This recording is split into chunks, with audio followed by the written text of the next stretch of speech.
नमस्कार शेतकरी मित्रांनो, मी गणेश साळुंके. आज आपण सिल्लोड तालुक्यात उडणगावच्या बाजूला मोहोळ या गावामध्ये आलेलो आहे आणि आपले शेतकरी आपण त्यांचं नाव विचारूया. नमस्कार. नमस्कार. आपलं नाव? संतोष चिंतामण सावळे, सावळे.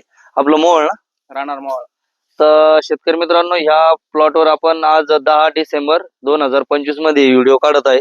कंद आपण आता शेतकऱ्यांना देखत उपटला. याच्यात कोणतीही गोष्ट फेक नाही, जे ते आपण एकदम ओरिजिनल शेतकऱ्यांसमोर हा कंद उपटलेला आहे. याला एकच टोळ आहे, आपण टोळ दाखवतो. त्याच्यानंतर आपण पूर्ण एकच कंद म्हणून ते सुद्धा क्लिअर कट दाखवतो. 4-5 कंद आपण याच्यामध्ये दाखवत नाही. तर यांना आपण विचारूया, यांनी बॉस आणि स्टमचे किती डोस केलेले. नमस्कार. नमस्कार. आपण याला बॉस आणि स्टमचे किती डोस झालेले आतापर्यंत? 6 राऊंड झालेले. याला पूर्ण 6 राऊंड झालेले. आणि आपलं फुटोफेशियल सोडल्यानंतर रिझल्ट कसे वाटले तुम्हाला? रिझल्ट एक नंबर वाटला. डायरेक्ट एक नंबर रिझल्ट वाटला. वाटायचं म्हणजे असं वाटलंच नाही, म्हणजे डायरेक्ट माझं ठिबक जाम होऊन गेलं. कारण नळी तर बसल्यामुळे जे ना नळ्या वरती केल्यामुळे डायरेक्ट मला स्वतः नळ्या काढावं लागल्या. तर शेतकरी मित्रांनो, प्लॉट बघा.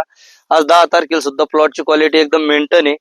आणि येणाऱ्या 2026 मध्ये आपण याच्यापेक्षा एक्स्ट्रा काय केलं जाईल ते आपण म्हणजे ऑलरेडी आपण पूर्ण प्रोसिजर त्याची कंप्लीट केलेली आहे. म्हणजे याच्यापेक्षा आपण कांद्याची कांडी भरपूर लांबवतो. तुम्ही टोटल व्हिडिओ आपले बघितलेले 8 ते 9 इंच कांद्याची कांडी लांबवलेली, पण एवढं टोळापासून हे सुद्धा लांबलाय. फक्त याची सरळ कांडीची लांबी आपल्याला जे 10-11 इंच दाखायचं हा व्हिडिओ मध्ये सवय ती याच्यामध्ये या कारणाने येत नाही की याला मातीची भर थोडी कमी पडली.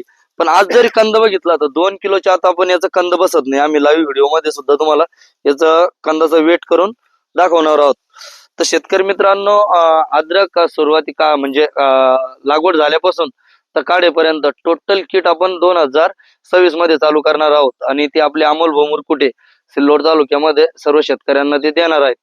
तरी अमोल भाऊ, तुमचं काय म्हणणं आहे? आपण आता लोक भरपूर प्लॉटचे व्हिडिओ काढले तुमच्या ट्रीटमेंटचे, तर कसे वाटले तुम्हाला रिझल्ट? एकदम चांगले रिझल्ट आलेले आणि आपले प्लॉट जिथं आहे तिथं एकदम. आणि हे टोळ दाखवतो, समजा चेक करून आपण 3-4 खडे दाखवले की याच्यामध्ये 4 खडे हा एकच खडा आहे आणि याला त्याचं मातृकंद आहे. एकदम चांगल्या प्रकारे रिझल्ट आलेले आहे. हा जो प्लॉट आहे एकदम कमी खर्चामध्ये डेव्हलप झालेला आहे. असं काही नाही की याला भरमसाठ खर्च केला आणि हा माल बनलेला आहे. तर भाऊ, जो आपण तुमच्या समोर कंद उपटलाय, एक उपटला 2 उपटले, काय होतं आज लोक 4-4, 5-5 कंद उपटत्या आणि 5 किलो 10 किलो कंद दाखवत्या. पण त्या गोष्टी शक्य होतील का? 10 किलो जर कंद निघला तर आदरकीचा अवरेज 1000 क्विंटल प्लस काढावं लागेल. त्या गोष्टी शक्य नाही. 5 आता काही दाखवत 5 किलो कंद म्हणता आणि 5 किलो कंद दाखवत मग 500 क्विंटल एकरी निघाला पाहिजे. बरोबर आहे. मग तर ते लय निघल. बरोबर की नाही? बरोबर. या प्लॉटला विशेष म्हणजे 6 महिने कम्प्लीट होऊन गेले. याचा पाला एकदम हिरवा आहे. आजही ग्रीनरी मेंटेन याची जवळपास चांगल्या प्रकारे ग्रीनरी मेंटेन आहे. अजून याला तर आपल्याला भीष्माचे राऊंड द्यायचे, जेणेकरून याच्या कांद्याची जाडी ही खूप चांगल्या प्रकारे होऊ शकते. कारण की जर आजही कोणती शेतकऱ्यांचा प्लॉट मध्ये अशी जर ग्रीनरी असेल तर तुम्ही भीष्मा हे प्रोडक्ट ड्रिप मधून देऊ शकता, जेणेकरून आपल्या कांद्याची जाडी ही खूप चांगल्या प्रकारे मिळू शकते. धन्यवाद.